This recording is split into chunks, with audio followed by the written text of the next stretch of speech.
کے لوگ نماز نہیں پڑھتے تھے؟ کیا مدینے کے لوگ روزہ نہیں رکھتے تھے؟ بھائی جب حسین خود کہہ رہے ہیں کہ میں نے اپنے حج کو عمرے میں بدلا، اس کا مطلب حاجی بھی تھے، اس کا مطلب نمازی بھی تھے، اس کا مطلب زکات دینے والے بھی تھے، یعنی یہ دوسری لیول ہے۔ یعنی پہلی لیول کلمہ تجھے نبی نے پڑھانا سکھا دیا، دوسری لیول تجھے نماز پڑھانا بھی سکھا دی، تجھے فقہی مسائل کو پتہ چل گیا، تجھے یہ بھی پتا ہے غسل کیسے دیا جاتا ہے، کفن کیسے دیا جاتا ہے، تجھے یہ بھی پتا ہے کہ نماز آیات کا مطلب کیا ہوتا ہے، تجھے یہ بھی سکھا دیا کہ خمس کیا ہوتا ہے، زکات کیا ہوتا ہے۔ اب تو یہ سب دے رہا ہے، اب لیکن تجھے ایک اعلیٰ قدم اٹھانا ہے۔ وہ کون سا قدم ہے؟ جب تو معاشرے میں کسی برائی کو دیکھتا ہے، کسی بدکاری کو دیکھتا ہے، کسی گناہ کو دیکھتا ہے، تو اس کا مقابلہ کیوں نہیں کرتا؟ جوان کہتا ہے مولانا میں کیسے مقابلہ کروں؟ ارے جیسے شیطان گمراہی کو پھیلا رہا ہے تو اسی طرح اچھائی کا پیغام پھیلا۔ جس طرح وہ نیٹ کو یوز کرتا ہے، جس طرح وہ فیس بک کو یوز کرتا ہے، جس طرح وہ گندی چیزیں اپلوڈ کرتا ہے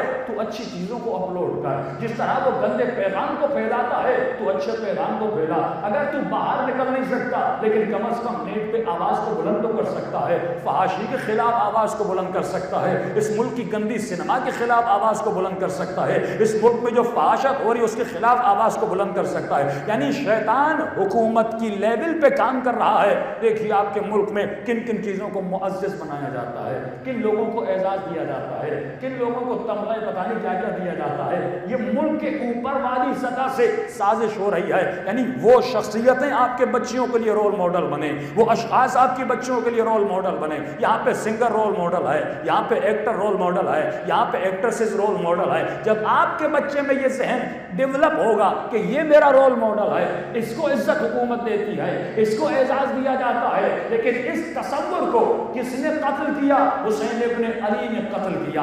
دنیا کے بچے گمراہ ہو رہے ہیں لیکن آپ کے بچے جب فرش عزا پہ آتے ہیں تو اس بچی کو پتا چلتا ہے اگر اعزاز ہے تو زینب کو اعزاز ہے، اگر اعزاز ہے تو اکبر کی جوانی کو اعزاز ہے۔ یعنی امام حسین جنگ لڑ رہے ہیں اس فکر سے جو فکر شیطانی ہے، جو حکومتوں میں پھیلی ہوئی ہے، جو حکمرانوں میں پھیلی ہوئی ہے، جو اس ملک کی عوام میں پھیلی ہوئی ہے۔ یعنی وہ بے حسی جو اجتماعی بے حسی ہے، وہ بے حسی جو معاشرتی بے حسی ہے، اس بے حسی کو قتل کرنے کے لیے امام حسین نے مدینے سے سفر کیا تھا۔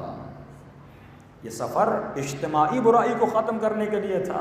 کہ اے مسلمان تو گھر میں نماز پڑھ رہا ہے، اے مسلمان تو گھر میں روزہ رکھ رہا ہے، اے مسلمان تو گھر میں اللہ کی طاعت تو کر رہا ہے۔ اسی کو تو مغرب کی دنیا ویسٹرن آئیڈیالوجی بڑھانا چاہتی ہے۔ چائنا میں بدھزم کو بڑھایا، انڈیا میں بدھزم کو بڑھایا، اور آپ کے پاکستان میں صوفیزم کو بڑھایا۔ صوفیزم کا تصور یہی ہے کہ گھر میں بیٹھ جاؤ اور اللہ اللہ اور اللہ کرو، تیرا کیا جائے حکومت کیا کر رہی ہے، تیرا کیا جائے کوئی بھوک میں مر رہا ہے، تیرا کیا جائے کوئی کیا کر رہا ہے۔ امام علی ایک جگہ سے گزرے، مسجد میں دیکھا جن کو کہا جاتا تھا عباد الصالحین، یعنی اللہ کے صالح بندے۔ امام نے کہا یہ کون ہیں جو مسجدوں میں بیٹھے ہوئے ہیں اور ان کو عباد الصالحین کہا جاتا ہے؟ کہ مولا یہ دن رات عبادت کرتے ہیں۔ ماشاءاللہ، اچھا کھانے کا بندوبست، پینے کا بندوبست، کھانا کہاں سے آتا ہے؟ جب صبح سے شام مثلا مسجد میں بیٹھا ہے، اپنی زندگی کو نظم نہیں دے رہا، اس نے 24 گھنٹے دیے تاکہ تو حصوں کو بدل۔ آیت اللہ مظاہری فرماتے ہیں 8 گھنٹے اپنے معاش کے لیے، 8 گھنٹے اپنے جسم کے لیے، 8 گھنٹے عبادت خدا کے لیے وقف کر۔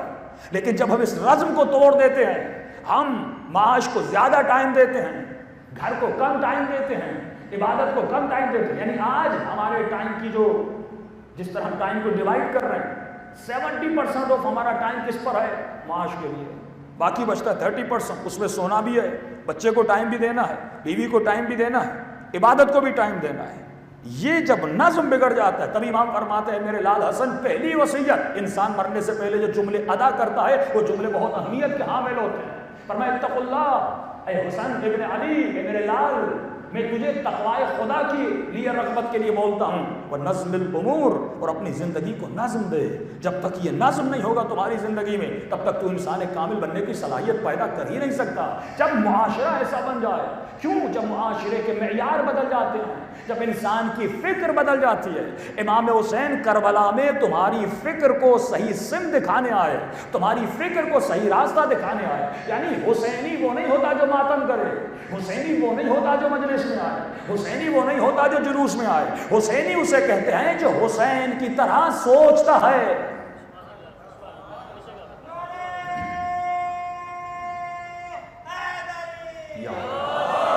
جب تو آقا حسین کی طرح سوچے گا تب تمہارا قدم, دیکھیے میری پوری باڈی جو ہے اس پر کون حاکم ہے؟ میرے بدن پہ حاکم کون ہے؟ میرا برین, وزڈم پاور. یہ برین ہے نا, برین اگر سو جاتے ہو تو یاد بھی رہتا ہے کروٹ کب بدلی کیا کیا, کیونکہ برین بیدار نہیں تھا. لیکن جب جاگتے ہو ہاتھ بلند کرتے ہو, برین کا آرڈر ہے. میں بول رہا ہوں میرا برین کا آرڈر ہے. آپ اپنے گھروں سے اٹھ کے IRC ممبارگاہ میں آئے, یہ کس کا آرڈر تھا؟